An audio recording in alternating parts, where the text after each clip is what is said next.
جی ناظرین، بریک کے بعد ایک بار پھر خوش آمدید۔ آج گلبدین حکمت یار سابق وزیر اعظم افغانستان پاکستان کے دورے پہ ہیں اور آج انہوں نے وزیر خارجہ شاہ محمود قریشی سے ملاقات کی ہے۔ اس دورے کا مقصد اور یہ صاحب کیا ہے؟ پہلے عبداللہ آئے، آج گلبدین حکمت یار صاحب آئے۔ دیکھیں 22 پوائنٹ تھے جو کہ افغان جو جرگہ ہے نا بڑا جو نیگوسیشن ٹیم بنائی، کیونکہ طالبان کا سب سے پہلا مطالبہ یہ تھا کہ ہم بحیثیت افغان حکومت ایک میز پہ نہیں بیٹھیں گے، ٹھیک ہے، کیونکہ ہم سمجھتے ہیں کہ افغان حکومت لیگل نہیں ہے۔ صحیح۔ اسی لیے انہوں نے افغان حکومت نے تمام جتنے بھی قومیں تھیں ان کو اکٹھا کر کے عبداللہ کو اس کو سربراہ بنا کے بھیجا کہ آپ جا کے ریپرزینٹ کرو اس میں سب کچھ۔ اس نے تقریباً 20 نکات کے اوپر سمجھوتا ہو گیا، آخری 2 نکتے رہ گئے۔ ایک نکتہ ان کا یہ تھا کہ آپ جو ہے اس پروسیس کو مان لیں اور let's go to the elections. اس کے اوپر پھر طالبان نے کہا کہ ہم الیکشن جس طرح کا آپ چاہتے ہیں اس طرح کا تو ہم نہیں چاہتے، بلکہ آرگومنٹ میں باقاعدہ ابن کثیر کے وہ حوالے آئے ہیں۔ باقاعدہ ابن کثیر کا حوالہ آیا تھا حضرت عثمان حضرت علی کے الیکشن کے دوران، کہ حضرت ابن کثیر لکھتے ہیں کہ حضرت عثمان اور جب 6 بندوں کی جب کمیٹی بنا دی گئی حضرت عمر نے، اور یہ باقاعدہ میٹنگ کے اندر باقاعدہ گفتگو ہوئی، تو کمیٹی کے دوران انہوں نے کہا گیا کہ میرا بیٹا اس کو نہیں لگائیں گے، کل کو کوئی یہ نہ کہیں کہ بیٹے کو نامنیٹ کیا عبداللہ ابن عمر کو۔ تو سعد بن ابی وقاص انہوں نے کہا میں نہیں اب بنتا بھی، عبد الرحمن بن عوف انہوں نے کہا میں نہیں بنتا ابھی۔ ایک رہ گئے تھے پیچھے اور صرف وہ تھے حضرت علی اور حضرت عثمان، 2 رہ گئے تھے۔ تو حضرت عبد الرحمن بن عوف کی ڈیوٹی لگائی گئی کہ آپ جا کے پتہ کریں۔ تو انہوں نے کہتے ہیں کہ وہ 3 دن اور 3 راتیں سوئے نہیں، اچھا، مدینہ کی گلیوں میں گھومتے رہے۔ مدینہ میں جو مسافر باہر سے آتے تھے ان سے پوچھا، باقیوں سے پوچھا کہ تم کس کو وزن دیتے ہو؟ تو لوگوں نے عثمان کو وزن دیا۔ تو میں اب عثمان کیا، تو میں نے کہا میری رائے نہیں ہے، میں لوگوں سے پوچھ کے کیا۔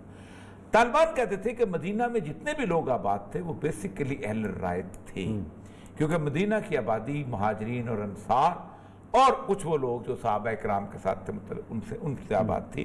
غلاموں کے ایک تعداد ایسی تھی جو ایسے بعد میں بڑے تھے جو مولا جن کو کہتے ہیں کہ جو بعد میں بڑے بڑے محدثین پڑے تھے، تو کہتے ہیں اس لیول کی تو ہم آران لیے نہیں گئے۔ لیکن یہ گلبدین حکمت یار کیا رول پلے کریں گے؟ میں برس کرتا ہوں، پاکستان کو ایک کھجلی ہو رہی ہے تھوڑی سی ہلکی سی۔ اچھا، وہ یہ ہو رہی ہے کہ جہاں پر بھی ہماری طرح کی گورنمنٹ بن جائے تو اچھا نہیں ہوتا۔ فوج تو بنا دی امریکہ، فوج تو امریکہ نے بنا دی ویسی، لیکن وہ طالبان کہتے ہیں ہم اس فوج کو ڈسمینٹل کریں گے، وہ اس پہ ایگری کر گئے ہیں کہ آپ کر لو۔ اچھا، افغان فورسز جو جتنی ٹریننگ ہوئی ہے وہ سارے کیا اس طالبان؟ لیے کہ آپ یہ المارا کی آپ ویب سائٹ پہ چلے جائیں نا تو آپ کو روز 25-30 بندے جو ہیں وہ نظر آئیں گے جو ڈیفیکٹ کر کے طالبان کے ساتھ مل گئے۔ تو طالبان نے آفر کیا ہے کہ ہماری حکومت کے آنے سے پہلے جو آ جائے گا وہ ہمارا حصہ ہے۔ تو وہ کہتے ہیں ہم اس کو اپنے حساب سے، کیونکہ وہ کہتے یہ ہیں کہ فوج بنیادی طور پر اسلام کے اندر صرف جہاد کے لیے ہوتی ہے، اور اس وقت ہوتی ہے جب جہاد ہو تو بلا لو، ورنہ ہر بندہ بندوق رکھے اپنے پاس، جیسے اسرائیل کے اندر ہے، ٹھیک، وہ اس طرح کی نیٹ۔ تو وہ کہتے وہ اب یہ چاہتے ہیں کہ عبداللہ بھی اس لیے آیا تھا کہ ان کو اگری کرائیں ہمارے ساتھ ایک الیکشن اگری۔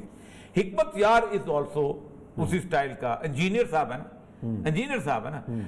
اچھا، دوسری ایشو جو تھا وہ میں نے رہ گیا تھا جس میں لوگ بعد میں پوچھتے ہیں کہ جو چھوڑ گئے تھے آپ، کیونکہ آپ پیچھے بات کر دی۔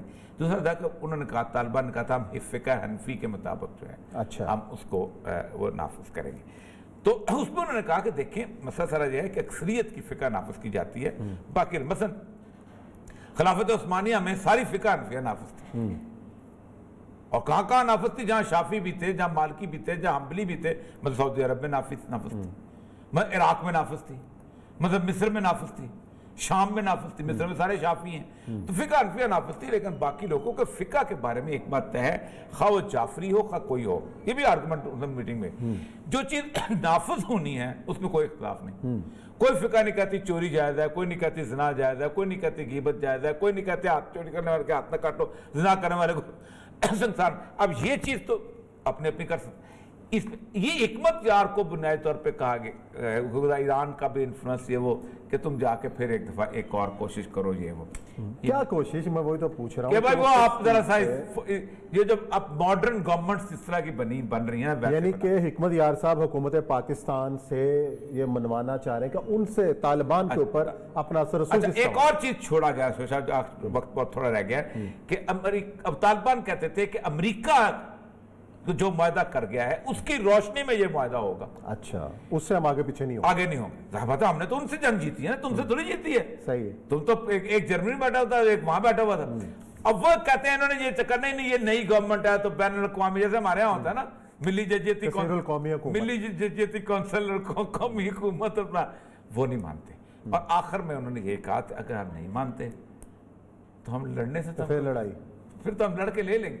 تو کہتے ہیں ہم اس کو اپنے حساب سے, کیونکہ وہ کہتے یہ ہیں کہ فوج بنیادی طور پر اسلام کے اندر صرف جہاد کے لیے ہوتی ہے, اور اس وقت ہوتی ہے جب جہاد ہو تو بلا لو, ورنہ ہر بندہ بندوق رکھے اپنے پاس, جیسے اسرائیل کے اندر ہے. ٹھیک, وہ اس طرح کی نیٹ. تو وہ کہتے وہ اب یہ چاہتے ہیں کہ عبداللہ بھی اس لیے آیا تھا کہ ان کو اگری کرائیں ہمارے ساتھ ایک الیکشن اگری. حکمت یار از آلسو اسی سٹائل کا انجینئر صاحب ہے نا, انجینئر صاحب ہے نا. اچھا دوسری ایشو جو تھا وہ میں نے جائے گیا تھا جس میں بعد میں پوچھتے ہیں کہ جو چھوڑ گئے تھے آپ, کیونکہ آپ پیچھے بات کر دی. دوسرا تھا کہ انہوں نے کہا, طالبان نے کہا تھا ہم فقہ حنفی کے مطابق جو ہے اچھا ہم اس کو وہ نافذ کریں گے. تو اس میں انہوں نے کہا کہ دیکھیں مسئلہ سارا یہ ہے کہ اکثریت کی فقہ نافذ کی جاتی ہے, باقی مثلا خلافت عثمانیہ میں ساری فقہ حنفیہ نافذ تھی, اور کہاں کہاں نافذ تھی, جہاں شافعی بھی تھے, جہاں مالکی بھی تھے, جہاں حنبلی بھی تھے. مطلب سعودی عرب میں نافذ تھی, مطلب عراق میں نافذ تھی, مطلب مصر میں نافذ تھی, شام میں نافذ تھی. مصر میں سارے شافعی ہیں تو فقہ حنفیہ نافذ تھی. لیکن باقی لوگوں کے فقہ کے بارے میں ایک بات ہے, خواہ وہ جعفری ہو خواہ کوئی ہو, یہ بھی آرگومنٹ میٹنگ میں, جو چیز نافذ ہونی ہے اس میں کوئی اختلاف نہیں. کوئی فقہ نہیں کہتی چوری جائز ہے, کوئی نہیں کہتی زنا جائز ہے, کوئی نہیں کہتی غیبت جائز ہے, کوئی نہیں کہتے ہاتھ چوری کرنے والے کے ہاتھ نہ کاٹو, زنا کرنے والے کو سنسار. اب یہ چیز تو اپنے اپنی کر سکتے. اس یہ حکمت یار کو بنیادی طور پہ کہا گیا, ایران کا بھی انفلوئنس یہ وہ کہ تم جا کے پھر ایک دفعہ ایک اور کوشش کرو. یہ وہ کیا کوشش, میں وہی تو پوچھ رہا ہوں کہ بھائی وہ آپ ذرا سا یہ جب اب ماڈرن گورنمنٹس اس طرح کی بن رہی ہیں, یعنی کہ حکمت یار صاحب حکومت پاکستان سے یہ منوانا چاہ رہے ہیں کہ ان سے طالبان کے اوپر اپنا اثر رسوخ. اچھا ایک اور چیز چھوڑا گیا, وقت بہت تھوڑا رہ گیا, کہ اب طالبان کہتے تھے کہ امریکہ جو معاہدہ کر گیا ہے اس کی روشنی میں یہ معاہدہ ہوگا. اچھا اس سے ہم آگے پیچھے نہیں ہوں آگے نہیں ہوں گے. ظاہر ہم نے تو ان سے جنگ جیتی ہے نا, تم سے تھوڑی جیتی ہے. صحیح ہے. تم تو ایک جرمنی بیٹھا ہوتا ہے, ایک وہاں بیٹھا ہوا تھا. اب وہ کہتے ہیں انہوں نے یہ چکر نہیں یہ نئی گورنمنٹ ہے تو بین الاقوامی, جیسے ہمارے یہاں ہوتا ہے نا ملی جرجیتی کونسل اور قومی حکومت, وہ نہیں مانتے.